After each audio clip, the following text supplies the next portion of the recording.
আচ্ছা ঠিক আছে, আমি পাগলই হলাম, মুক্তিযুদ্ধ করে এখন পাগলের ভূমিকা অবতীর্ণ হয়েছে। এই ছেলেপেলেরাও আমার নামে ফজু পাগলা স্লোগানে দিয়েছে, আমি বাংলাদেশের একজন পাগলা।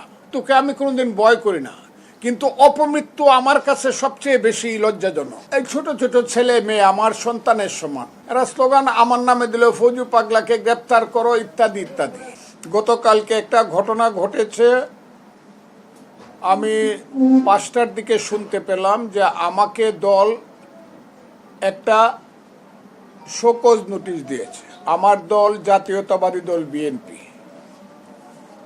আমি অন্যদের মুখে শুনলাম, এবং এই 5টা থেকে রাত্র 9টা পর্যন্ত আমার হাতে কোনো কাগজ পৌঁছে নাই। আমি রাত্র 9টার সময় দলের একটা কাগজও পেলাম, আমার কাছে সেই চিঠিটি এখন আছে। দেখলাম আমার নামে দল আমার কিছু কর্মকাণ্ড এবং কথাবার্তার জন্য শোকজ নোটিশ করেছে উত্তর দেওয়ার জন্য। এইটা খুবই একটা স্বাভাবিক ঘটনা। একটা রাজনৈতিক দলে একজন কর্মীর প্রতি তার দল যদি মনে করে যে কর্মীর বোধহয় কিছু ত্রুটি বিচ্যুতি আছে, সে তাকে শোকজ করতেই পারে, আমাকেও করেছে। এবং নির্দিষ্টভাবে আমি বলতে চাই, আমি তার উত্তর দলকে দিব, দল যা জানতে চায় তাও আমি বলবো, এবং তারপরে দল আমার বিরুদ্ধে সিদ্ধান্ত নিবে। এখন পর্যন্ত কিন্তু আমি দলের মধ্যেই আছি। এখন পর্যন্ত আমি চেয়ারপারসনের উপদেষ্টা, আমি বিএনপির লোক। আজকে হঠাৎ করে, যেটা দুর্ভাগ্যজনক, আজকে হঠাৎ করে আমি দেখতে পেলাম সকালবেলায় আমার বাসার সামনে কিছু মিছিলের শব্দ পাইলাম। সেই শব্দগুলা বলাটাও আমার কাছে মনে হইল কিছু এই ছোট ছোট ছেলে মেয়ে আমার সন্তানের সমান। এরা কারা আমি চিনিও না। এরা স্লোগান আমার নামে দিল, ফজু পাগলাকে গ্রেপ্তার করো ইত্যাদি ইত্যাদি। ফজু পাগলা মানে আমি বাংলাদেশে এখন ফজু পাগলা হয়ে গেছি, এবং এই নামটা আমাকে দিয়েছে মুক্তিযুদ্ধ বিরোধী জামাতে ইসলাম, আমি নাকি ফজু পাগলা। এবং প্রথমে এই কথাটা বলেছে মুফতি আমির হামজা নামে একজন লোক। আচ্ছা ঠিক আছে, আমি পাগলই হলাম, মুক্তিযুদ্ধ করে এখন পাগলের ভূমিকা অবতীর্ণ হয়েছি, সেটাও আমার কথা না। এই ছেলেপেলেরাও আমার নামে ফজু পাগলা স্লোগানে দিয়েছে, আমি বাংলাদেশের একজন পাগলা। কিন্তু সবচেয়ে বড় কথা হইল তারা আমাকে হত্যা করতে চায়, তা আমাকে মারতে চায়। তারা আমার বাসার সামনে যেভাবে গিয়ে মব সৃষ্টি করেছে, আমি দেখছি গত 1 বছর যাবৎ 5ই আগস্টের পর থেকে আমাদের কিছু সন্তান মব সৃষ্টি করে তাদের দাবি দাওয়া বলেন আর যাই বলেন তা আদায় করতে চায়, এবং এটা আপনারা ভালোভাবেই জানেন। কিন্তু আমার মতো একজন সিনিয়র মানুষ যে দেশটার জন্য যুদ্ধ করেছে, আমি যুদ্ধ না করলে বা মুক্তিযোদ্ধারা যুদ্ধ না করলে এই সন্তানেরা তো বাংলাদেশের সন্তান হইতো না, এরা হয়তো পাকিস্তানের সন্তান।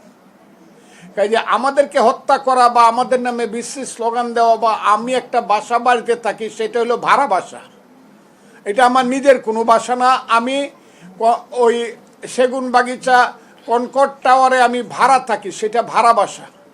এখন আমি মনে করতেছি যে আমি যে ভাড়া বাসায় আছি, যেভাবে গিয়ে আমার সাথে মব সৃষ্টি করা হয়েছে, আমি বাসায় আমাকে থাকতে দিবে কিনা।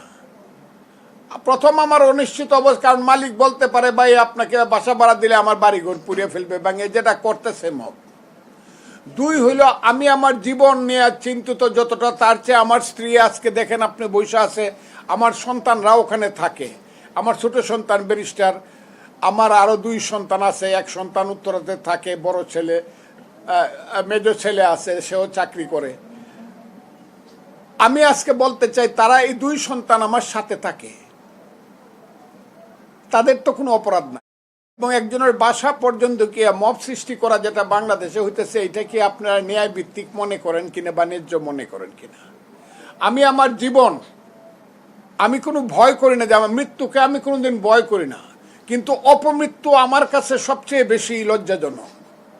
আমার কাছে মনে হচ্ছে দেশ বিদেশ থেকে স্বাধীনতা বিরোধী শক্তির যারা ইউটিউবার এবং যারা তাদের পক্ষে সাংবাদিকতা করে, স্বাধীনতা বিরোধী শক্তির পক্ষে দেশে বিদেশে থেকে বেশ কয়েকদিন যাবৎ প্রথম বলছে ফজলুর রহমানকে মব জাস্টিস করো, তার উপরে মব জাস্টিস এখন প্রযোজ্য। আর ফ্রান্স থেকে 2 জন সাংবাদিক বলছে তাকে হত্যা করাই দরকার। আর কালকে সর্বশেষ পরশু রাত্রে দেখলাম আমি, নামটা আমার, সেও জামাতের একজন ইউটিউবার, সে আমাকে বলছে যে ফজলু পাগলাকে জবাই করেই হত্যা করতে হবে। এই যে অবস্থাটা, এই অবস্থাটা জানানোর জন্য আমি আপনাদের কাছে আসছি, এবং তার রেজাল্ট আমি দেখতেছি আমার বাড়ির সামনে। 7 থেকে 8 জন বা 9 জন ছেলে মেয়ে, এরা কারা কোন দলের আমি চিনি না। এই যে অবস্থা, এই অবস্থাতে আমি তো দেশের একজন নাগরিক, আমার তো বাঁচার অধিকার আছে।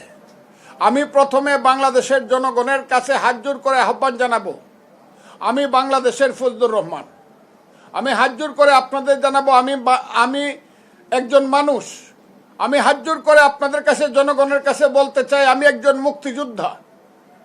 আমার বাঁচার অধিকার এই দেশে আছে, এটা আমি মনে করি। এটা আপনারা মনে করেন কিনা, কিন্তু আপনারা কি মনে করেন এইভাবে আমাকে হত্যা করলে পরে বাংলাদেশ এবং বাংলাদেশের যে অবস্থা, সেই অবস্থাটা কি এইরকমই থাকবে? আমাকে হত্যা করা উচিত বলেই আপনারা মনে করেন? আর আমার দলকে আমি বলবো এই কথাটা, দল আমাকে একটা শোকজ করতেই পারে, এটা আমি উত্তর দিব, সেটা দলের সঙ্গে আমার ব্যাপার, তখন দেখা যাবে।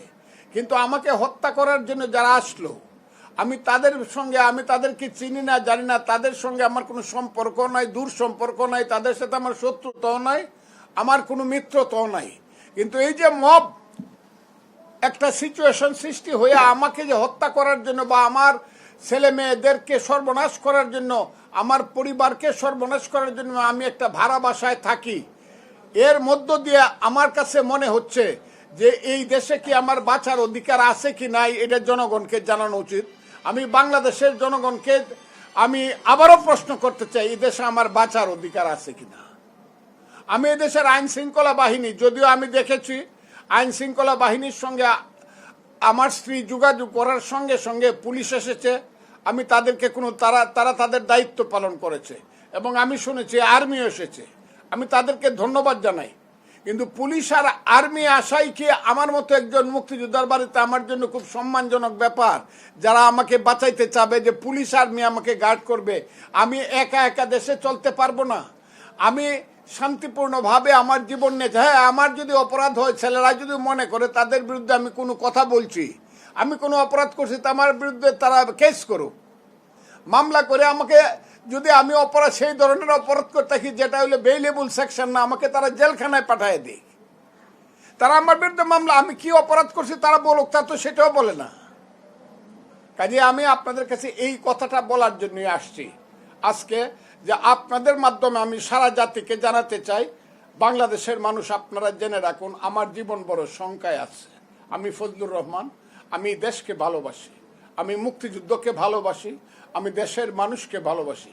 বিশেষ করে আমার যে এলাকা ইটনা মিটামন অষ্টগ্রামের মানুষ, কালকের থেকে বোধহয় ওখানে নাওয়া খাওয়া মানুষের বন্ধ। ইটনা অষ্টগ্রাম মিটামনের মানুষ, আমি কথাটা, যেখান থেকে আমি নির্বাচনী এলাকা, সেখানের মানুষ নিস্তব্ধ হয়ে গেছে। কাজে আমি তাদের প্রতিও সহানুভূতি জানায় বলতেছি, আপনারা এই কথাগুলো, আমার কথাগুলো সারা বাংলাদেশে প্রচার করে, আমি একজন মানুষ, আমার অধিকার আছে, fundamental rights according to the constitution of Bangladesh, এই দেশে আমার বেঁচে থাকার অধিকার আছে, সেইটা আপনারা নিশ্চিত করার জন্য আপনাদের সাংবাদিক জগতের যে শক্তি আছে, সেই শক্তিটা দয়া করে আপনারা প্রয়োগ করুন। এই কথাটা বলার জন্য আমি আজকে আপনাদেরকে দেখছি।